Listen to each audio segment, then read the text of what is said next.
Yep. Andrew, we're rolling. Okay, Speed. you need to tell me your full name, please. Joel Weisberg. Okay, and tell me what you did in Vietnam. I was an advisor, an intelligence advisor, to the 1st Division of the South Vietnamese Army. We're stationed in the city of Hue, the old imperial capital of Vietnam. Cool. Now we're going to have to start from the beginning, so I promise you some of these questions are going to be redundant. Not a problem. So tell me, where did you grow up? Grew up in Philadelphia, South Philadelphia. And where did you go to school? Southern South Philly. Okay. And then when did you decide you wanted to be a lawyer or any? I didn't decide for sure that I wanted to be a lawyer until I was probably in my 4th year of college. There were a number of things going through my mind, but I ended up in law school. And where did you go to college? Went to college at the University of Pennsylvania. And law school? It's the same place, University of Pennsylvania Law School. Okay. Joel, do you have a gum or something in your mouth? No. Okay. Just his tongue. All right. Thanks. And then how'd you get enlisted in the Army? I grew up as a kid with World War II and the Korean War. And those were kind of heroic things to me and patriotic and things people should do. So when I started college, I signed up for ROTC, Reserve Officers Training Corps, and had that throughout college so that when I graduated, I got a commission as a second lieutenant. And then did you go right to Vietnam from there? From there, I got a deferment from active duty to enable me to go to law school. And when I finished law school, I wanted to clerk for a judge, and the Army said they'd give me 1 more year. They were going to get me eventually. And so I clerked for a year, and then, try to remember, it was early July, I guess, of 1967, I actually went on active duty. Okay. And you had a wife or no wife? Or? I was married in 1966. I'm sorry, I was married in 1965. By the time I went on active duty in 67, we had 1 child. So now active duty, where did you have to go? Where did you enlist? Well, my commission was at the university. And when I received my commission, it was, as I recall, in the Transportation Corps. But before I went on active duty, I transferred into military intelligence. But I discovered, a little bit to my dismay, and at the very last minute when I got orders, that I was not starting at the intelligence school, but that all intelligence officers had to start with infantry basic training. And so I spent my first 10 weeks in the Army at Fort Benning in Georgia through the combat infantry platoon leaders course. How was that? Was that difficult? That was very, very difficult. It was a lot harder in many respects than Vietnam was. And of course, it was preparing people to go to Vietnam, so they made it as difficult as they could. Describe to me what you think was difficult. Why? Well, they would keep you up all night with little food. You'd do middle of the night raids through the woods, through the swamps. The one particular event that really stays in my mind was we'd been out in the field most of the week. Friday early evening, and it was about a little drizzly. They informed us that we'd get very little dinner, and I think we had to kill and cook our own, but that's kind of a vague memory. But then 5 of us, in groups of 5, were told that there was woods in front of us. We had no weapons, no flashlights, no light of any kind. It was 5 miles through the woods to freedom. There would be dogs chasing us. If we got caught, we would have to go through all kinds of stuff and start all over again. Once we made it to the road 5 miles down, we were free. My group decided not to go straight with the compass because that's where we figured most of the dogs would be. We went on a little bit of an angle, succeeded in avoiding the dogs completely. and within several hours made it through. My roommate, who was not in my group, was not so lucky and spent the whole night trying to get through and got caught and had to start all over again, all that kind of stuff. Excellent, that's a really good story. Why do you think, it's just reasoning? I mean, why do you think you made it, your roommate didn't? I think our group just used more sense. We had a compass. The easiest thing to do is what most people did, just go straight ahead, except that might more likely get you captured. We didn't want to be captured, so we deviated a little bit. Well, now, let me do a little calculations here. You graduated from college, graduated from law school, and then you clerked for a year. So by the time you went to this platoon command school, right? You were kind of an old guy. 26. I was older than a lot of the people there. And of course, I was one of the few who were intelligence. I was not the only. Most of them were infantry soldiers. Yeah, so how was that? I mean, did you get rid of being the old man? Could you keep up with them? I mean, because I kept up with everybody. I didn't have any problems. I'm thinking they're like 20, 22. Well, of course, they were all officers, so they at least had gone through college. Right, okay. Old man. Now, tell me about other training that you had besides Fort Benning. Where else did you Well, train? after Fort Benning, I then went to the intelligence school, and I was in a class of counterintelligence agents. And that was a couple of months. I don't remember exactly how long. But while I was there, one of the instructors, one of the legal instructors, was leaving. And so I applied for and succeeded in getting a position on the staff there, teaching some constitutional law, interrogation, legalities of interrogation, things of that sort. Did you enjoy that? Or? That was a very good position. I enjoyed it immensely. So now, military intelligence school, was that mostly book knowledge? What did that entail? It was everything. I remember one day was down in downtown Baltimore, ran into a law school classmate of mine, and talked only briefly, at which point I had to say, I can't talk. I'm in Army intelligence, and I'm trailing the person across the street. It was just pretend, but the counterintelligence people spent the day trailing the spies, so-called people, around Baltimore for the day. We did the same kind of thing with following people in cars, which in actuality is very different than what you see on TV. Why is it different? What? Well, on TV, they get one car, and the one car follows and stays right behind. You're going to get picked up very quickly with that kind of following. You, in fact, use 3 or 4 to do it, and you switch off and stay in communication with each other so that there isn't always one car behind the person. Same thing with following people on the street. You use 3 or 4 people, and you switch off so it doesn't become obvious. And that's the kind of, the non-bookwork kinds of things we did. So not like Hollywood, huh? Not like Hollywood. Now, you also mentioned you went to Indiantown Gap when you were in ROTC. What did you do there? When I think it was between my 3rd and 4th years, we had 6 weeks of training there for people who were about to get commissioned. So then, what would you say, once you graduated from military intelligence school, what was your job specialty or your MOS, they call it? Well, at first, I was an instructor at the school. I have no idea what my MOS was. When I went to Vietnam, I don't know the number, but I was an order of battle officer. I was an order of battle advisor to the 1st Division of the South Vietnamese Army. An order of battle is enemy strength, positioning, things of that kind.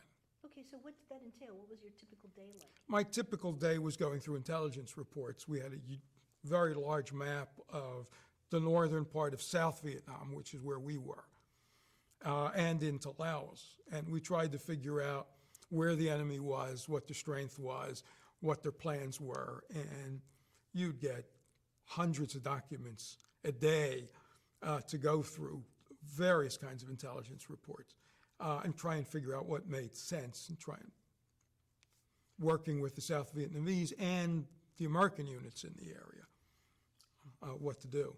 So who generated all these reports that you went through? They'd come from all kinds of sources, surveillance, spies, on-the-ground reconnaissance, all kinds of different sources. Okay. And so they would all come into you and you would look at that. Did you have to, you had to study. We had to study the reports and try as best we could. And we'd talk, intelligence officers from American units in the area would come in, and we would talk about the situation. I was, of course, working with the South Vietnamese, so I would talk to them. And between us, we tried to figure out what was going on. And then every morning, we would brief the colonel, who was the commander of our group, as to what had happened the night before and what we expected to happen. And then how would that be shared, or, what continued from once you understood what was going on? What did you do? We got the information out to the units in the field, both the South Vietnamese units and the American units. Okay. And then what did Hopefully, they would act on it. One thing I very distinctly remember is that at one point, I was convinced that I had pinpointed the headquarters of a large North Vietnamese group in the A Shaw Valley, which is the infiltration routes right along the border between Vietnam and Laos. And I tried desperately to get units, either U.S. or Vietnamese, to do something there. It was months before anybody went in and found that, in fact, they had been there months before. So you, It was very frustrating. so why were you not successful in getting somebody to? I did everything I could. There They had other ideas. Other ideas, busy with other things? Or? Well, they were out in the field doing something, but they did not feel that the intelligence was hard enough to go in there at that time. I say, as it turns out, I was right, but that happens often. Now, you told me that you would go out in an observation plane with an Air Force pilot. Tell me about that. Why did you do that? There were several reasons. One, the pilot was going to do his recon in any event. It got a little dull sitting in the office when I was sitting in the office a lot. And so it was interesting, and it helpful in trying to figure out what's going on if you had an idea of what was actually out there. So you told me at the very beginning of this interview that you joined because it was a patriotic thing to do or heroic thing to do. Do you remember the first time someone took a shot at you? I remember, in fact, it was a kind of funny situation. From the time you're there, you hear artillery fire, small arms fire all the time. It doesn't amount to a great deal, and it's off in the distance often. You get used to that pretty quickly. But I recall I was in the headquarters in Hue, where we lived, for I guess it was about a month. And people kept bothering me for what's going to happen next, because I was the order of battle officer. When are we going to get attacked? What's going to happen? And so one night at dinner, just because I was bored and tired of hearing this, I said, tonight. We're going to get it tonight. I finished dinner, went back to my room, started reading the book, and the next thing I knew, about an hour later, there were some very, very loud roars, like a train was coming in. Rockets were being fired at our position. There were, as I recall, a total of 4 rockets that were fired. Nothing landed inside the compound, although they got very close, and it was kind of frightening. I got all kinds of congratulations afterwards, having known exactly when we were going to get hit. It was totally because I was bored, but I turned out to be right. That's a great point. So that's the first time that anything happened close by where we were in real danger. So did it feel as patriotic? I was pleased with my reaction and the reaction of most people there. We put on our flak jackets, our helmets, we grabbed the weapon, and we were ready if anything. You do that automatically. I was just kind of curious, because it's always interesting to hear the thoughts of somebody when they first get shot at. Yeah, you catch on very quickly. Yeah. Like, well, they thought it was all John Wayne until someone took a shot at him. Yep. So tell me a little bit about your headquarters. What was it like? What was it? Quonset hut? We were very fortunate. Home, where we went in the evenings, where we relaxed, was an old converted French hotel. So I had 2 roommates and 2 rooms. We had our own refrigerator in the room. Everybody had not a real bed, but something pretty close to it. We had our own bathroom and shower for the 3 of us. We were more comfortable than some generals were, who were, further out in the field, but less comfortable than privates did, who were stationed in Saigon. Did you get regular mail from home? We got regular mail. It usually took a week or 2 to get to us, but we regularly got mail. Things worked very well back and forth. My second son was born while I was there, and I could even get video movies of him that the family took. And one of the people under me had a projector, so I could watch the movies. That's great. And occasionally, we were fortunate in that they had these radio setups where you could call on a phone, and it was relayed through ham radio operators, and ultimately got to ring the phone at home. And so, although it was 12 hours difference, I would usually do it in the middle of the night, our time. But I could actually talk, and you'd have to talk for a bit and then say over for the other person and back and forth. But every once in a while, I could actually talk to home. So you'd get a couple of phone calls?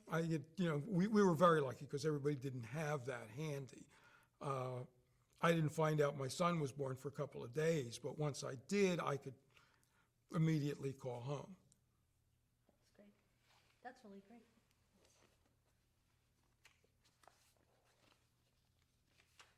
Let me just pull out some more questions here.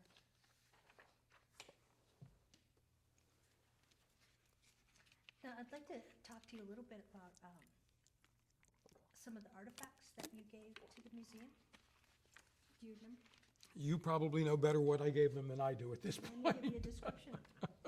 In fact, I've been wondering about it recently, trying to remember what I gave them and what I didn't. Silver wire framed gas mask glasses. Yes. Okay, I didn't remember that. I remember the glasses. I didn't remember whether I'd given it to them or not. Any stories about the glasses? Did you use them? What? I would use them. When you put on a gas mask, if you have regular glasses on, obviously lets the gas in. And so they had these glasses made that would hook on to the eye openings in the gas mask, and you could see through those. And I'm sure I used them, but not very often. I don't think I always kept them in the gas mask. And when you needed it, you needed it. You didn't start looking around for what was there. You put on the gas mask. So were there situations where you... There were a number of occasions.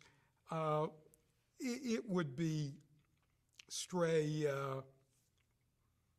God, I can't think of the word right now, just minor kinds of things, nothing that would really hurt you, but, get your eyes tearing a bit, things of that sort. And I distinctly remember one time when the headquarters took a little bit of the gas, which had probably been used someplace else, but it was filtering in. That particular night, we took turns being in charge of the compound overnight. And it was one of my nights. And so people kept calling me to find out what was happening. And I kept having to take off my gas mask to answer the telephone, which was a bit disconcerting. It was not a great big deal, though. And it didn't happen too many times. So did you have to stand a duty? Every so often, there'd be a senior officer in charge and a junior officer in charge. Now, what that meant is the senior officer went to sleep for the night, and the junior officer would pace around, make sure that all of the posts were manned. We had people on all night watching outside for what might happen. We all took turns, but the big guard towers had Marines, and they were in charge of guard duty for our compound. And so you'd walk around, make sure everybody was at their post. If there was any, it would be more than small, well, most of the time, not more than small arms fire nearby.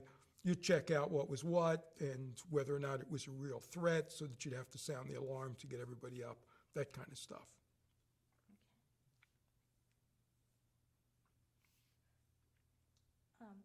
You also, one of the things that you gave the museum was an olive green Army fatigue jacket with the name Weisberg on the upper right chest of the jacket.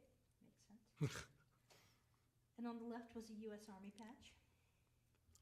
Probably a MACV patch, I assume. Below on the upper pocket is a stitched one, which signifies 1st Division. 1st Division of South Vietnamese Army. Okay, this patch was given to Captain Weisberg as identification for working with the ARVN, which is the South Vietnamese.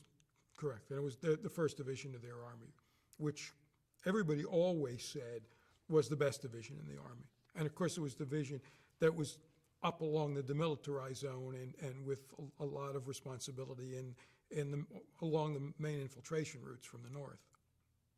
So it was ARVN. ARVN, yeah, ARVN. And what exactly does that stand for? Army of the Republic of Vietnam. And what was your relationship with the Vietnamese people? I worked with the Vietnamese officers, mostly officers, on a regular daily basis.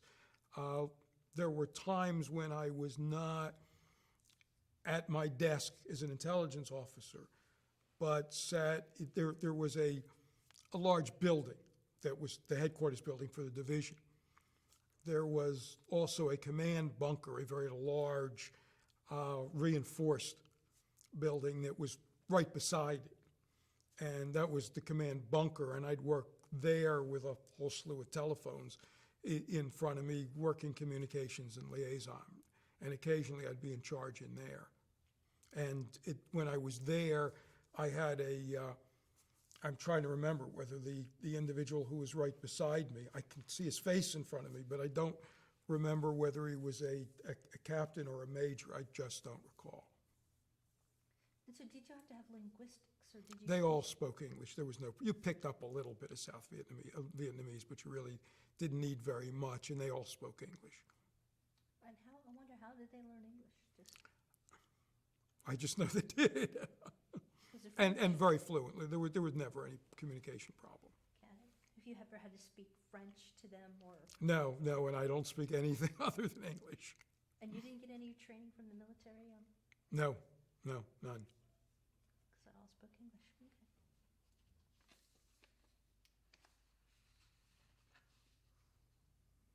And how would you compare the South Vietnamese, their service and training, to the U.S. Army personnel? I really didn't know very much about their training. Those I worked with, I had very high regard for every single one that I worked with. Why is that? They did their jobs. They did what they were supposed to, when they were supposed to. They didn't like the war any more than anybody else did, but they had responsibilities, and from everything I ever saw, carried it out. I spent a little bit of time, about a week or so, actually in the field with South Vietnamese combat unit. The commander of our unit felt that everybody should have to go out in the field for a while and understand what it was like to move around with the troops and not just spend all the time at headquarters. And so we took turns going out, and I spent about a week with a unit out. As I recall, we were near the coast, and I was impressed with what I saw. We didn't have any heavy combat while I was with them. Mortars on the periphery, small arms, that kind of stuff, nothing of any great significance while I was with them. So small arms. You know, machine gun fire, automatic weapons, that kind of stuff. Occasionally, you know, you'd hear a mortar popping off. So what did you do? I mean, I'd be terrified. I remember one night, you remember isolated instances, but I carried a .45 most of the time. And I remember we were out in the field, and they said to me, you have 3 choices tonight for sleeping. We were in a dry rice paddy area. Safest thing to do was to go to sleep in the paddy because you were down along below ground level. The next thing was roll out a blanket or something and sleep on the dikes between the paddies. The most comfortable thing was a hammock. So I decided to sleep in the hammock. It was the most comfortable thing. Sometime during the night, there was some machine gun fire. You get used to things. I rolled out of the hammock onto the dike, down into the paddy, pulled out my .45, and when it stopped, I got back up, went back in the hammock, and went back to sleep. Have to live. That's amazing. Okay. Now, the other question I want to know is, how were you chosen as an advisor to the South Vietnamese Army? I have no idea. All I know is when I got there, everybody started with orientation in Saigon. So I got to Saigon. We had an overview of what was going on in the country, where the most dangerous areas were, what was happening. Of course, up in the northern part near the demilitarized zone was the most dangerous areas. Different people recommended that I talk to different folks when I got to Saigon. A friend of mine who I'd mentioned earlier, who was in the military police, was stationed at the air base right outside, so I was able to see him. A friend of mine from law school was in Saigon, in JAG. He had taken 4 years with the legal corps. And I made some contacts, and I thought I had nailed down a nice job in Saigon. And I was told, no, you are absolutely needed up and Hue. You have to go there. That's your assignment. They're waiting for you. When I first got there, I was not expected. No one knew exactly what I was going to be doing, but I was there. So what was Hue like? I mean, it wasn't Saigon. Was it a city? Was it a town? Was it a little... Well, Hue used to be the capital. It was the old imperial capital. It was once a beautiful, beautiful city.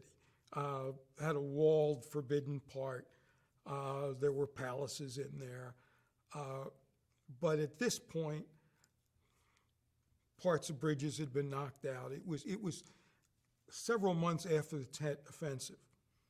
So there were lots of buildings that had problems. Everything was covered with bullet holes. Some of the bridges had been knocked out and temporarily replaced. There were floating bridges the Army put in. People were milling around. Kids were down the streets with water buffalo. Did they have schools? Did the kids People go- tried to keep a normal life. We had to go through most of town. The Perfume River, which is anything but perfume, runs through the town. Our sleeping facilities were on one side of the river, and headquarters was through the town, through the Forbidden City, on the other side. And so several times a day, we travel through a good bit of the city. And people try to go on with normal lives. So how did you get there? Did you walk? Did you? Excuse me, Senator, I'm sorry. Can we do a quick tape change? Sure, you have to Sure. keep that thought.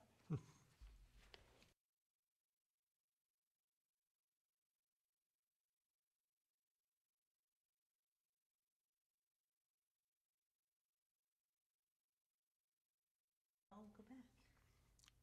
It was very, very good for me. I'm very glad I went back. Speaking of being back, we're back. Yeah, and I will get to that question, but I do want to know, because I've talked to other folks who had to like get on a bus, and the bus windows were all caged, and That was Saigon. That was the easy ones. We went one of two ways, depending on, it was too far to walk.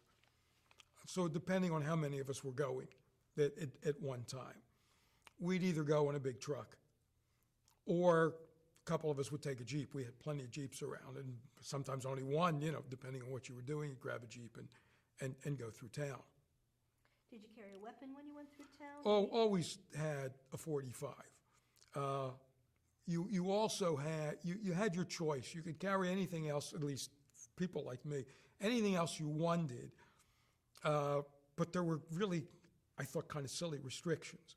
You could carry any kind of weapon that was Army issued. You could carry any kind of weapon that wasn't Army issued, but if it wasn't Army issued, it couldn't be American. It had to be foreign. I have no idea why. Never made any sense to me, but that was a restriction. I have no idea. I basically had a .45. And as my second weapon, which I very rarely carried along, I had a .45 caliber submachine gun. Okay, so you could carry a grenade launcher if it was U.S. Army issued? If it was U.S. Army issued, nobody did, but theoretically you could. It made no sense, but and people carried all kinds of weapons. You always had something, though. When I first arrived in Saigon, I was told two things were very important. You didn't carry a weapon in Saigon, and you didn't ride in Vietnamese taxi cabs. Why? The no weapon was, it was supposed to be a peaceful kind of area. Everybody wore fatigue shirts that were outside of their pants, so everybody had a weapon on under the shirt. You didn't go around without one. And nobody paid the attention to the restrictions on what vehicles you could ride in. You were in Saigon, you wanted to go somewhere. I mean, it's kind of backwards because you always carried a weapon, but you didn't pay any attention as to who you were supposed to be with. You got in the cab and went. But when you were in a military vehicle, it was a bus and the windows were wired and all that kind of stuff. So now, when you were in Hue, did you ever feel threatened by the natives, or? I never felt, of course, you never knew who was on what side, and you kind of get complacent. We never, ever had a problem going through town. And in fact, we would go outside of town, which probably didn't make a lot of sense, sightseeing. If we had a day off on a weekend, you'd get in and you'd drive off to do some sightseeing at some of the things were practically ruins by that time, but there were different kinds of old buildings and palaces and monasteries, things like that. Yeah, it sounds like a beautiful country. It is.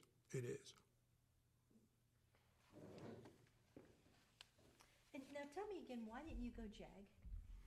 JAG, we were all obligated to 2 years of active duty after ROTC in college. JAG, which was a place that a lot of people wanted to be, basically it was safer, although there were JAG officers in Vietnam. But a lot of them were in Saigon and more. In fact, a friend of mine from law school extended his tour because he had it so easy in Saigon. So he stayed more than a year because he wanted to. But I felt that 2 years was enough and didn't want to take the position that required 4 years of active duty. And then, so what did you do instead of JAG? You, I went into Army intelligence. okay, so you considered other things. Yes.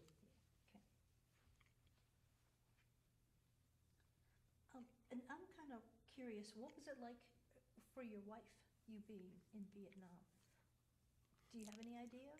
It was a very, very difficult time. When I left, we had one very small son, and she was pregnant with a second, turned out to be son.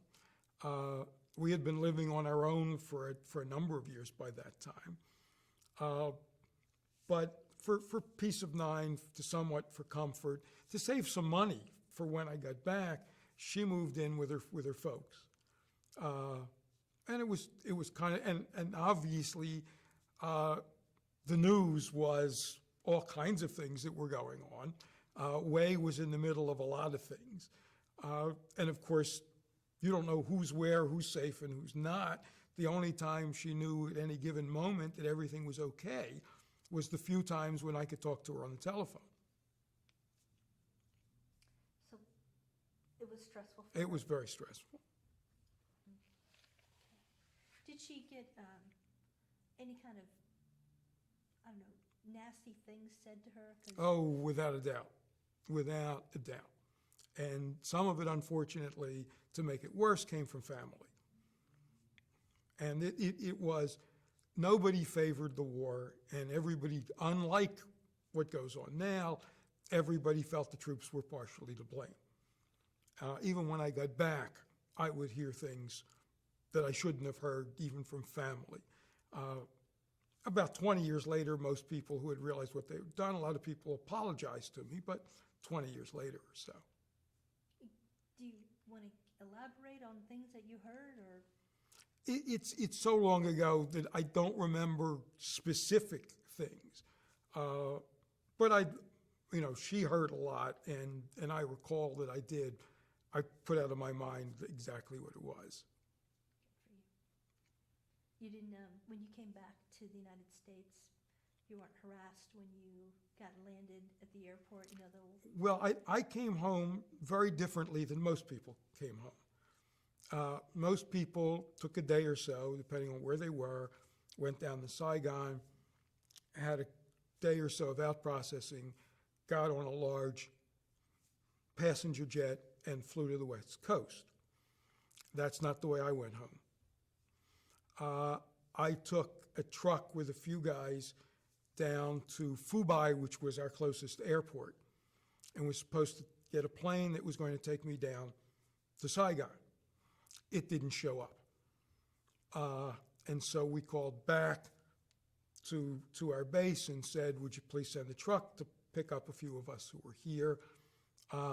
The truck came, and we got into the truck, started back. It's about 10 miles. Before we got very far, we started hearing some explosions. And I was the senior person in the group. And everybody looked at me, and we were all trying to figure out whether it was clearly rockets or artillery.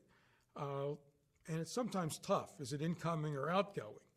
But when we saw people start running and explosions near the truck, we realized it was incoming. We were supposed to be gone by then.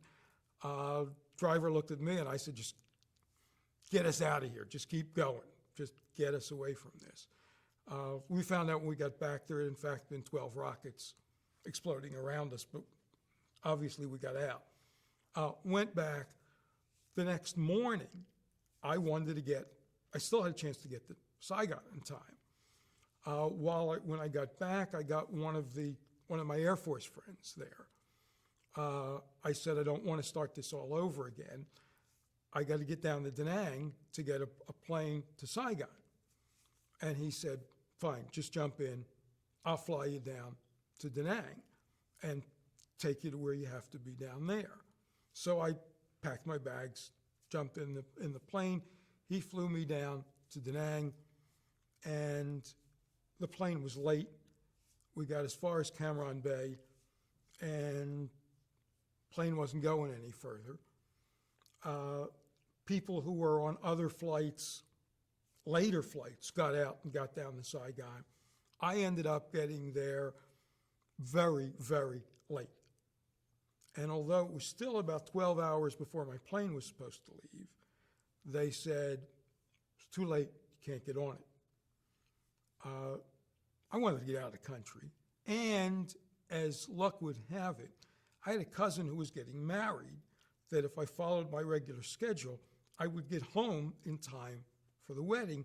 If I took that later plane, I wouldn't. They said, well, you do have one other alternative, and that is you can thumb your way across the Pacific on whatever happens to be going out. And I said, fine. I quickly got myself out processed, browbeat some people who agreed to get me out, and said, okay, I'm standby.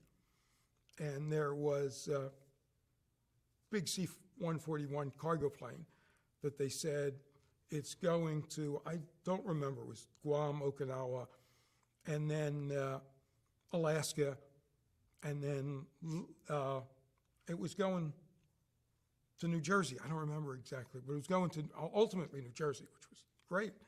I said, fine. You know, it was cold, uncomfortable. It got to the island. It was supposed to be there an hour. It was there about 6 or 7. It got to Elmendorf Air Force Base right outside of Anchorage.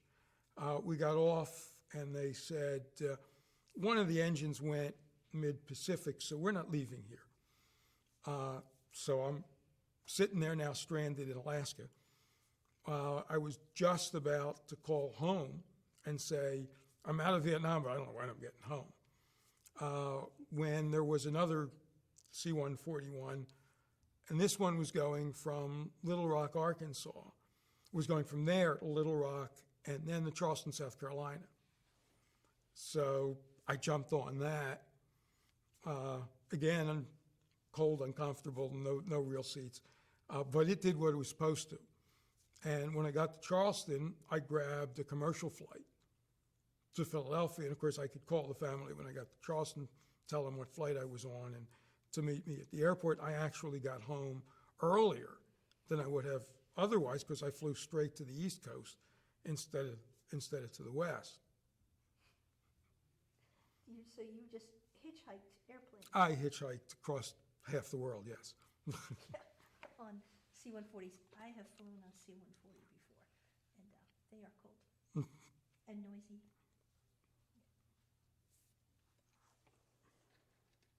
So then, you made it to your cousin's wedding? I made it to my cousin's wedding, yes. So tell me, you have been back to Vietnam. Tell me why, and what was your experience? I did not have real problems the way some people did when I got back. And I didn't face as much combat as some people did. For a short while after I got back, loud noises spooked me. I remember one time specifically, I was getting out of my car. It probably was near the 4th of July or something. I was almost under the car when the noise went off. It was instant at that point. That didn't last that long. But I would, and it's only, trying to remember how long ago it was, 5, 6 years, something like that I went back. I would occasionally have a dream about being back. They weren't horrible, but it wasn't pleasant, and I'd think about things. And I remember when I was there the first time, though, thinking it was a very beautiful country and it would be nice to see, really see. And so I went back. I did not go on one of the tours because what I wanted to do was specifically go back to the places I had been. I had no great interest in going into the north, which a lot of people did. I wanted to spend time in Saigon, Da Nang, and Hue. I wanted to go out to Khe Sanh and things like that, places where I had been. And I was able to set up my own tour, my own guide, and retrace a lot of the steps.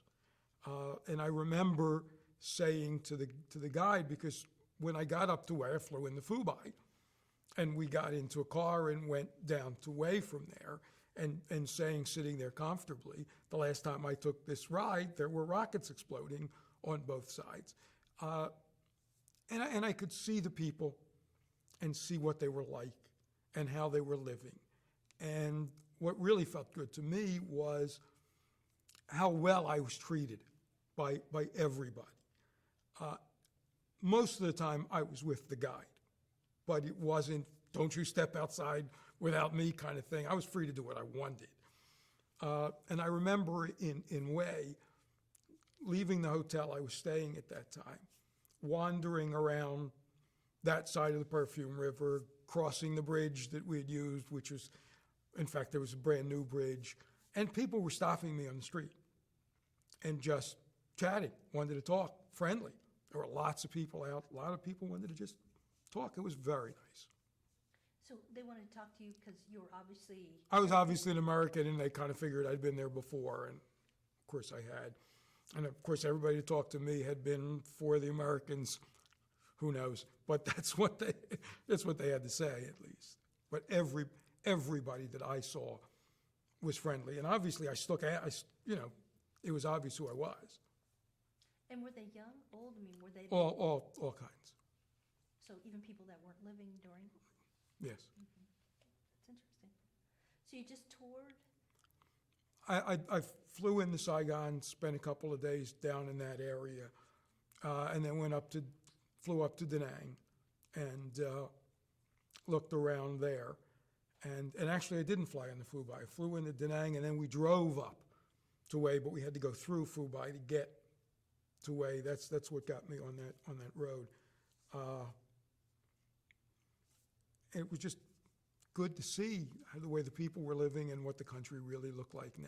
Was it an improvement? Or? Wei was very different. I didn't see any water buffalo in town, for one thing. It had been fixed up some. We're pretty sure we found the hotel where I had lived, and it was being used as a hotel. Streets were very, very crowded. Mini bikes, bicycles, pedicabs, very, very few cars, but a lot of busy people running around. There were traffic signals, but none of them really worked. I don't think anything worked in Wei. Even in Saigon, some of them did and some of them didn't. And so that's different. Wei was much different because back in the 60s when you were there, it was not as crowded? What? It was not as crowded as I saw it. People were not as comfortable, frankly, as they were now. As I say, it was somewhat more modern. You didn't see water buffalo all the time downtown the way you did then. I remember we had a couple of typhoons while I was there during the monsoon season, and one was a pretty large flood, and we had big trucks, and the people were just in little boats, paddling around us through the town. I don't think it would have been the same had we had the same kind of problem when I went back. That's interesting. Well, let me take you back to when you were in country, when you were an intelligence officer. Tell me, do you have a sense of pride? Did you have a sense of satisfaction about the job that you were doing? I did about what we were doing. I wish people had listened to me a little bit more. But I felt I was doing something of importance. I thought at that time, we were there for a good reason. I thought highly of the people I was working with on the South Vietnamese side. They were very professional. Okay. So really, it sounds like you had a pretty good experience, really.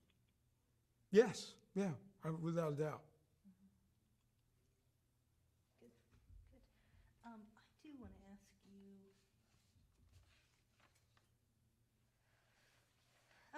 you, back in this country, what I've studied, I was a little kid, there were a lot of folks who were against the war, a whole huge anti-war, well, I don't know how huge it was, but It was huge. And then, of course, John Kerry made all kinds of, a speech to the Senate or Congress, I forget which, saying, many atrocities went on in Vietnam. Did you see anything like that? Were you? I didn't see anything, but being part of intelligence, you heard stories. Whether they were true or not, I never saw it. And I was involved, not a great deal, but somewhat with prisoners. I missed Thanksgiving dinner when I was there for Thanksgiving because of a prisoner. I never saw anything that wasn't supposed to be, but you certainly heard, I don't know if it was true or not. Where did you hear? I mean, you heard stories from? From other intelligence people, from other people around that, the South Vietnamese were using electrodes. You even heard stories that people were being pushed out of helicopters. You had, the story was, you had a couple of prisoners, you threw one out, the other one would talk, that kind of thing. I didn't see any of it. Well, now, you said you interrogated prisoners, or you worked with prisoners of war? I briefly, very briefly, and it's vague in my mind, was involved in a couple of interrogations. That was not my job, basically. But I remember a couple of minor things. The only thing involving prisoners that really sticks out in my mind was things seemed to have quieted down for a while in November of '68. And there was the election here, and suddenly they had captured somebody who had come, a North Vietnamese, who had come across the demilitarized zone. And they captured him just on the southern side. And he was in South Vietnamese hands, and I was asked to get into a helicopter, go up there and bring him back, which I did. And I recall it was surreal. You watch movies as a kid, but here I was in a bunker with Vietnamese and this prisoner who was obviously shackled in some way. And it's like this was the movies, but it was real. I was there, and I took him into the helicopter. I don't remember anything about the details of taking him back except that I did. And I'm assuming that I was probably somewhat involved in that interrogation. I remember the generalities of the incident and the fact that it was Thanksgiving and just the surrealness of being in this bunker, but no real detail at this point. You didn't push him out of the helicopter? No. Well, we only had one, so it wouldn't have done any good. Well, yeah. Then you wouldn't have not gotten anything out of him. Okay, let me just make sure. Do you have any other comments about the artifacts that you gave?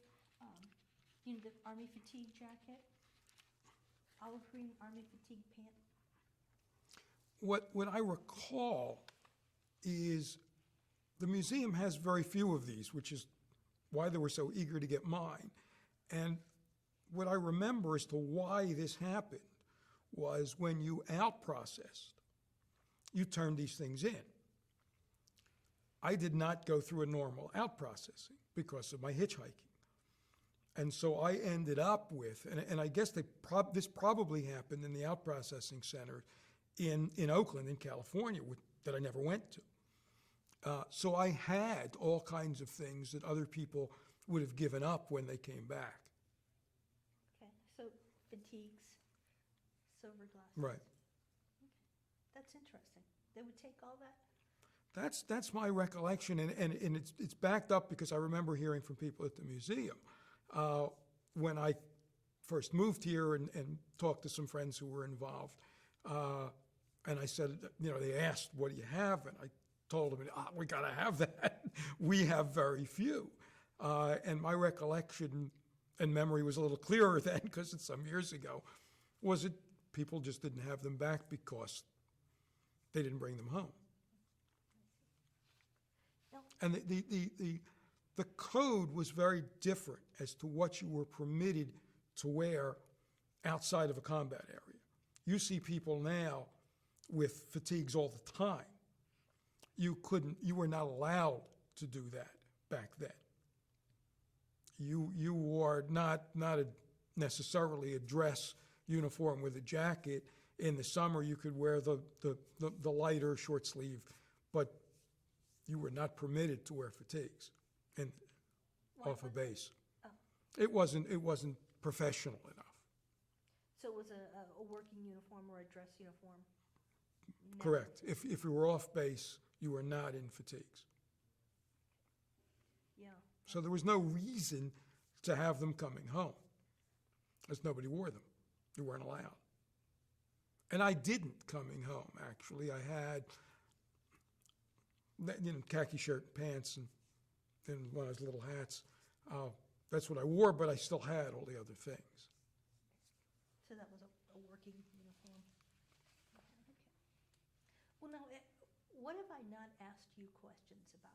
What would you want to tell, what would you want documented for the museum about your experience that I haven't asked you about? Is there anything? Well, I hesitate, but let me give you the story of my going to Vietnam. Thank you. It's an interesting story,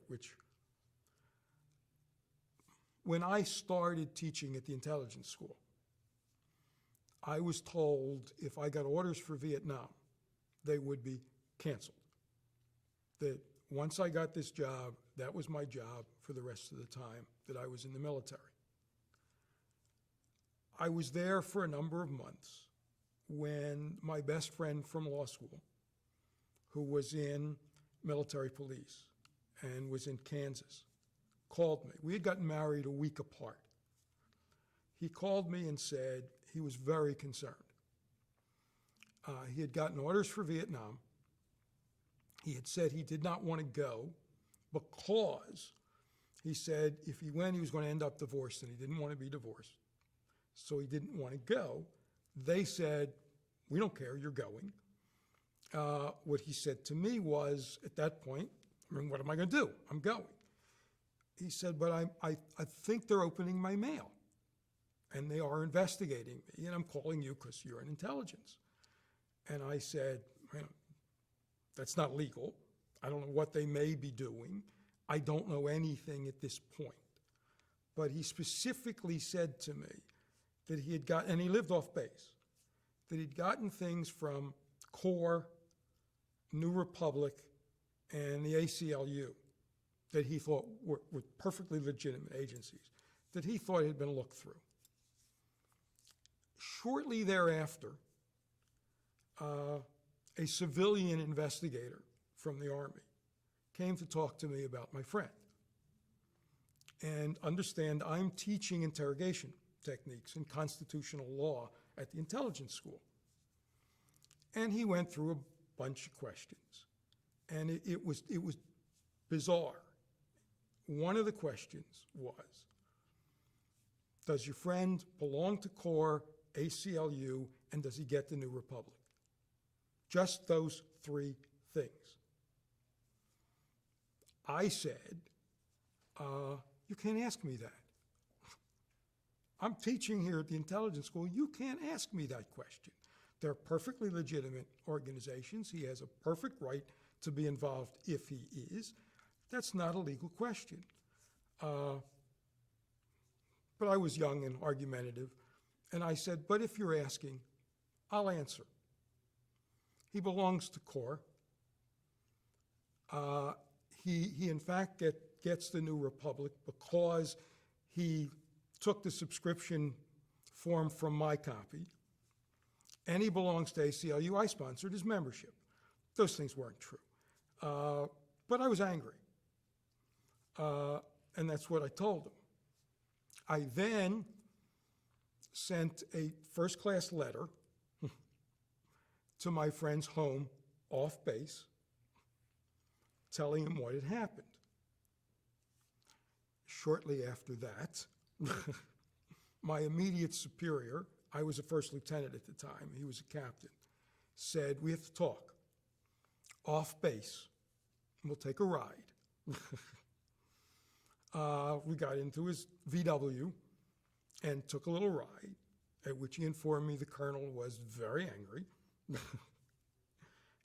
Obviously, everything my friend thought was true. The next thing I knew, I wasn't teaching and I had orders for Vietnam. Ta-da. Ta-da. Well, you'll have to, I'll beg you for my ignorance. I know what the ACLU is, but I'm not sure what the CORE is. Of course, Congress of Racial Equality. And New Republic? It was back then. I'm not sure it is as much now. It was a very left-leaning but perfectly legitimate magazine, which I, in fact, did get. But he didn't take his subscription from mine. So you got orders to Vietnam. So that was how I got to Vietnam. So what did you learn from that? Nothing. And your friend? He was in Saigon, had a much easier time than I did, except his wife did divorce him. But he's still alive? As far as I know, he lives in New York, and we really lost contact some years ago. But I saw him in Vietnam, and I saw him after I came back. Did you have any experience where anyone was, killed? Any buddies that you knew? Did they lose their lives? The thing that affects me the most I was not present when anybody got killed. I saw bodies. And I was involved with some Americans who had been killed, some of whom I knew. But there was one day, I was adventurous. I liked to get out of the bunker and get around. If I had a chance to go somewhere with the Air Force, I went. The afternoon before I was supposed to leave the country, an Air Force colonel and I, just for the fun of it, went to Laos just to kill some time. If there was a helicopter available to go any place, I would jump on. I was asked to deliver something this particular day up north. I can't tell you why, but I decided not to go. And I sent one of my enlisted men to take the thing up. Some hours later, I was informed that the helicopter was missing. I was in the command bunker at the time. I started the search for the chopper, felt relieved that I wasn't on it, but horrible because I had personally put someone on it. Sometime later, the phone rang. It was my enlisted man. He said, I'm in Quang Tri. I'm waiting for the helicopter to come back from Khe Sanh. I decided to get off in Quang Tri. I never would have gotten off. It was nice going out there and see what was going on in Khe Sanh. He did. They never found the helicopter. So I at least know I didn't send somebody else, but I'm here because I didn't go on the helicopter, and I did some of the collecting of stuff and contacting families for some of those who were on it. So that was a close. I'm sorry. I'm on the very end of this tape, so. Okay.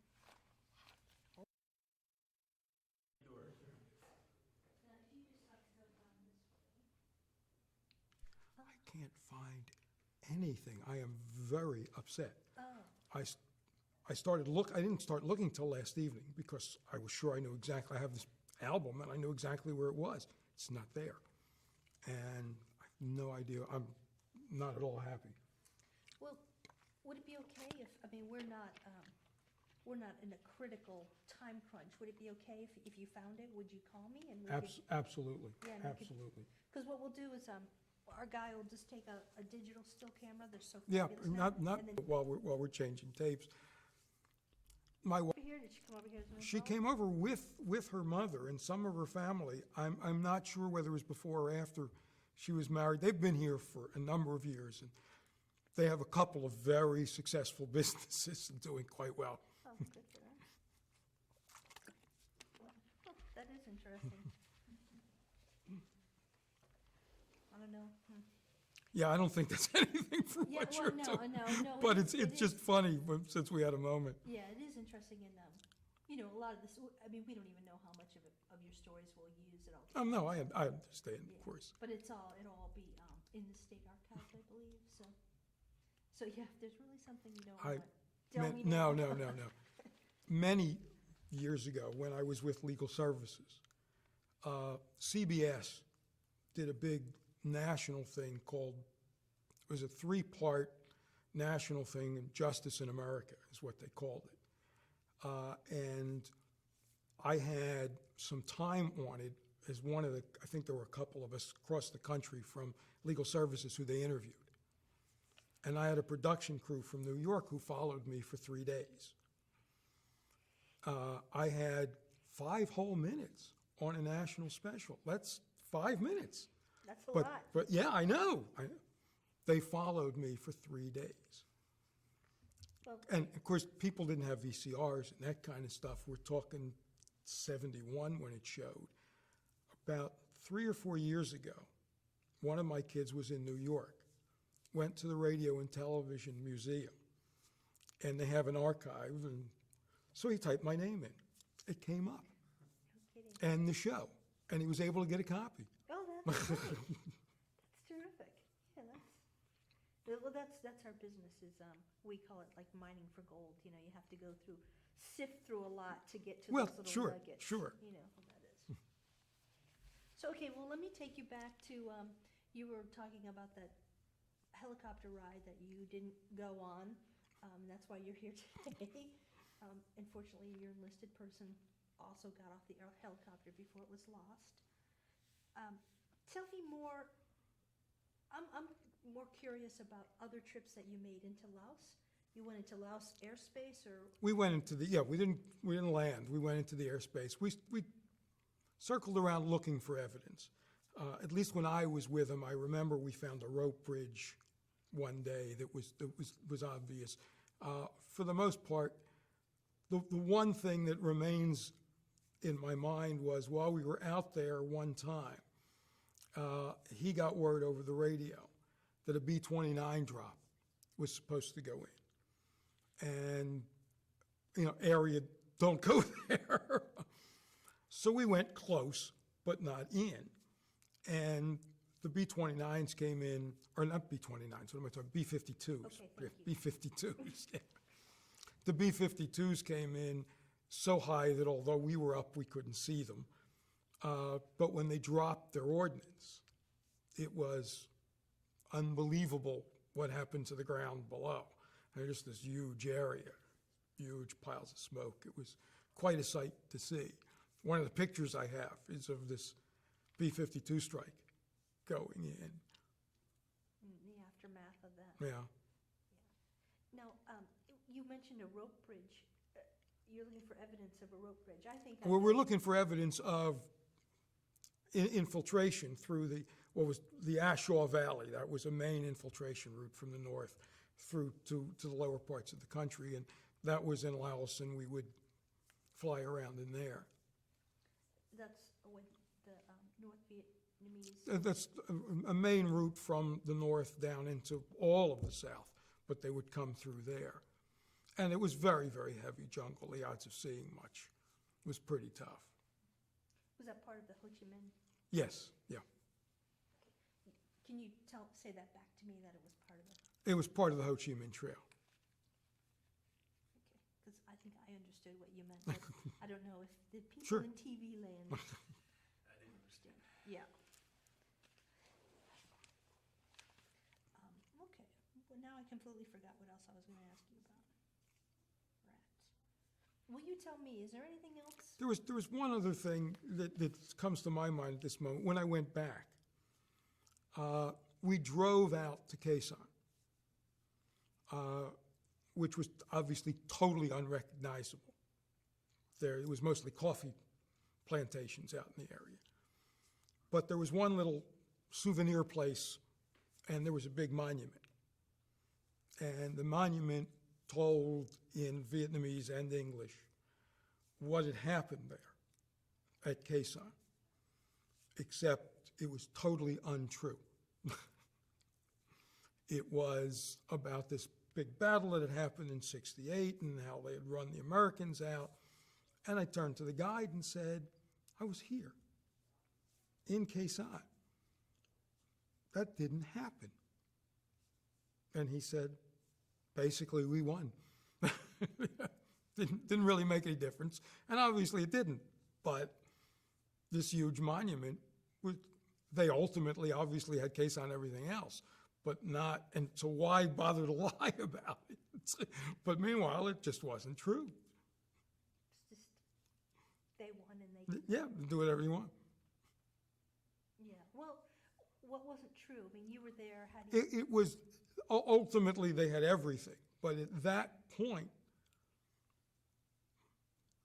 Khe Sanh was under control of the Marines. And there were battles. There were battles while I was there, but we didn't lose any. They didn't run us off. But that's what it said. Well, then eventually, how did they gain control of it? That happened after I left. And I probably, as we brought down a number of troops, we moved out. I don't remember any situation in which we were really soundly defeated in any battle, and certainly not there. Do you think that's the first time that's ever happened, where someone? No, I'm sure it happens all the time, but it was an experience that I saw firsthand, and I knew what had happened. There was a time when I was there. Yeah. So how does that make you feel? I mean, It's just more knowledge of what really goes on, you know, in fact, and how sometimes it just doesn't matter what the truth is.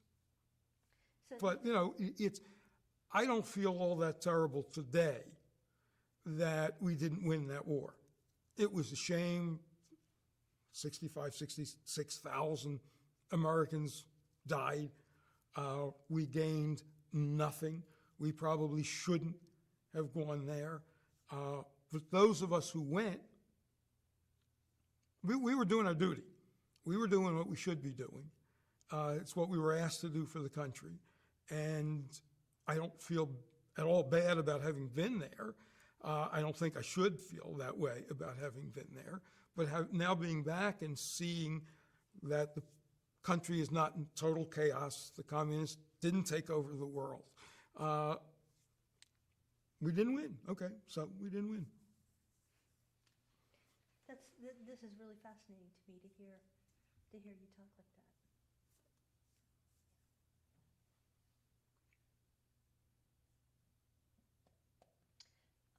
Let me just make sure I go over my notes to make sure there's not something else I need to ask you about. Just gonna pause, David. You're speaking. Have you encountered any current servicemen that have come back from Iraq, service people, excuse me, that have come back from Iraq or Afghanistan? You know, I don't think I've met anybody. I don't think I've met a soul. Not that I can remember. I was just wondering, you know, what it would be like for you to meet somebody like that, and what would you say to them? I'm not, you know, I'm not at all sure. I'm very pleased that they're getting the respect they deserve. Whether we should be there or shouldn't be there is beside the point. They're doing their duty, and they're doing what they should be doing it, and they're doing the best they can, and they deserve praise. And things, even for us, have turned around. I have a Vietnam vet's license plate, and it's been several years. I was at a gas station filling up my tank. In fact, that little one that's right across the street from the governor's house. And there were a couple of, they're probably in their 20s or something, a couple of guys, and they saw the license plate, and they said, were you in Vietnam? And I said, yes. And they said, thank you. That was very nice. Yeah. Have any advice? I mean, would you have any advice? Would you recommend to younger kids now to go into the Army? I think the military, for some people, not for everybody, I think it lets you know a lot about who you are. I feel quite good about the way I acted, the way I reacted. It told me a lot about myself and about my character. And I think that's true for most people. And what I found there was that the vast majority of people I was involved with did their jobs, did what they were supposed to, didn't panic, didn't go nuts under fire. I recall seeing one individual crouched into a little ball as I was running up some stairs to get to my combat position when we were not under heavy fire by any means. But the alarm had gone and I was going to my post and this one person was all curled up. And I remember one situation where I was in charge of our compound one night. And one Marine came running to me to tell me that he was taking small arms fire at his command post, which is where he should have been if he was taking small arms fire, not coming to tell me. I sent him back to his position. Among other things, the small arms fire was at the other side of the compound, not where he was, and I went to where I should be, namely where the small arms fire really was, to see what was going on. But other than that, people did what they were supposed to. So that's reassuring. You were there.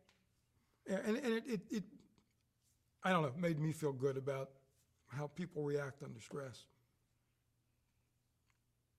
Any other thoughts that you want to tell me? Anything else you want to tell me? Not that I can think about at the moment. Okay. All right. I think I've gotten all my answers to all my questions. Good. So yeah, and if you come across that book, I'm going to continue to look, you can be sure. yeah, It's very important to me, and I have no idea. right. Well, it's probably just I would hope. tucked away here instead of there. Yeah. Well, you can give me a call when you find it. And If I find it, you can be sure I will.